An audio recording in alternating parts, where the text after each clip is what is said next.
For J.O. De La Rey, this is Trent Holmgren with the Europa Report for the week ending April 27th, 2018. The most skipped fully automatic black pill cannon on TRS, covering the ongoing non-white invasion of the European continent. This week is bad. We don't know what else to tell you. We're going to start this week with some Rotherham and grooming gangs updates. Institutions are putting their reputations above safety of vulnerable children who are being sexually exploited, an inquiry has found. The inquiry considers that all too often institutions are prioritizing the reputation of political leaders or the reputation of their staff, or avoiding legal liability claims or insurance implications over the welfare of children and tackling child sexual abuse. An interim report by the Independent Inquiry into Child Sex Abuse, IICSA, has found. The IICSA is examining cases of sexual abuse by people of public prominence in Westminster and any potential cover-ups. Mass child sexual exploitation by Muslim grooming gangs, abuse of children during the post-World War II child migration program, and child abuse in the Roman Catholic and Anglican churches, children's homes, and other authorities. The interim report, published Wednesday, found that many respondents to the inquiry's Truth Project said they have frequently stated that institutions deny responsibility for or knowledge of the abuse they suffered.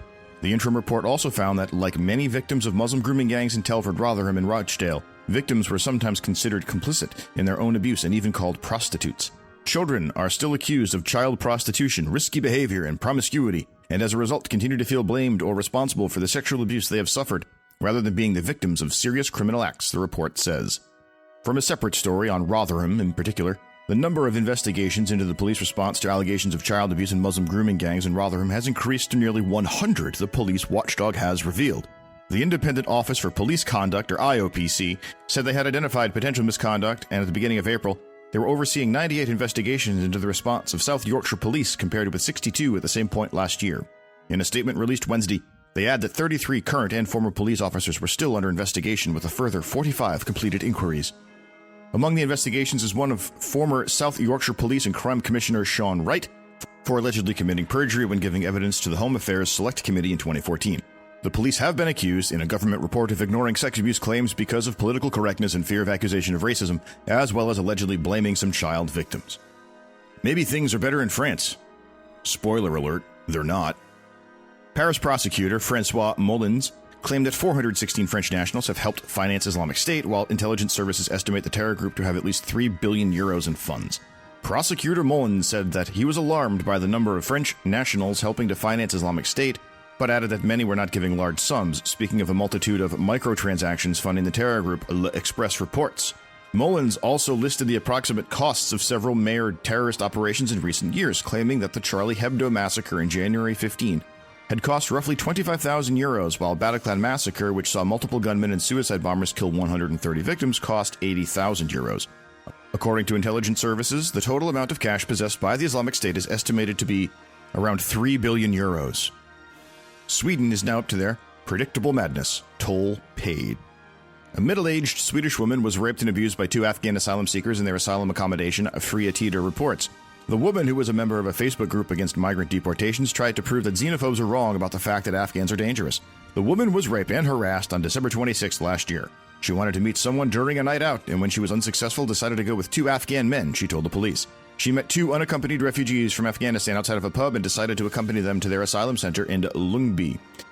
The woman, a member of an anti-deportation group, told police, "I have never been afraid or worried about people from other countries and thought it was quite interesting to talk with them."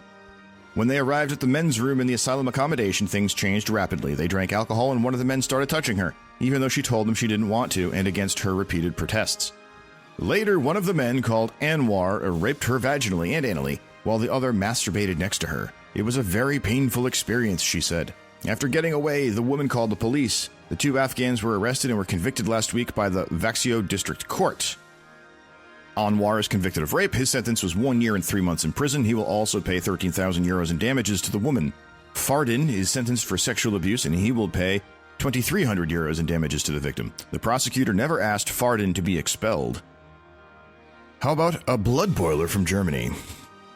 Alex Vidal, one of the leaders of Germany's populist Alternative for Germany party, replied to the news that an ex-bodyguard of Osama bin Laden receives 1,200 euros per month in German benefits. In a Facebook video, Vidal says the case shocks her, especially the fact that former bodyguard Sami A. receives a large amount of benefits while the government coalition has no money for Germany's poor pensioners. What is wrong with our country, she asks. In a formal press release, an AfD leader says, "What fate awaits Sami A. in Tunisia is not the problem of the German taxpayers. However, to protect and financially equip an Islamist to feed hundreds of thousands of illegal immigrants, while for our own population less and less remains, this fits Merkel's current Germany.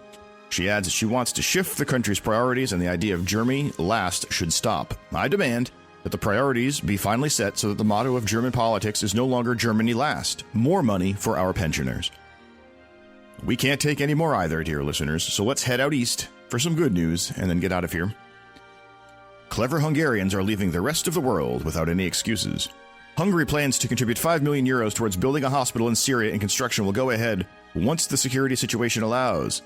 Peter Szijjártó, the foreign minister, said at a donor conference in Brussels on Wednesday. During a break in the conference organized by the European Union and the United Nations, he said the investment would help pave the way for the swiftest possible repatriation of Syrians. The situation in Syria and its settlement cannot be separated from the migration crisis in Europe, considering that conflicts in the region are among the main causes of migration. The European Union should revise the priorities of its migration policy instead of encouraging people to come to Europe. It should focus on eliminating the causes of migration and taking help to places where it is needed in order to allow people to stay at home or near their home, he said. And finally, an update from the story of Chad Orbán versus Virgin Soros. Hungary's Prime Minister Viktor Orbán said he will not cry crocodile tears over the Open Society Foundation's leaving his country. The foundation, founded by Soros, will move from Budapest to Germany's capital this summer, as reported by Austrian newspaper Die Presse. Confronted with the report, Orbán said to Hungarian broadcaster Kossuth Radio, "Listeners will perhaps understand if I don't cry crocodile tears," and added, "They are crashing out right now." While the OSF of Soros will leave Hungary, Orbán does not expect that conflicts with the NGO will stop. "I know they won't accept the outcome of the election. They will organize all sorts and they will have unlimited financial means," he said. Last week, Hungarian business magazine Figyelő published a list of members of the Soros network. According to the Hungary Journal, Orbán replied with that transparency should be at the heart of European policy, and the press should continue to help people know the truth and uncover as many networks and cooperation as possible.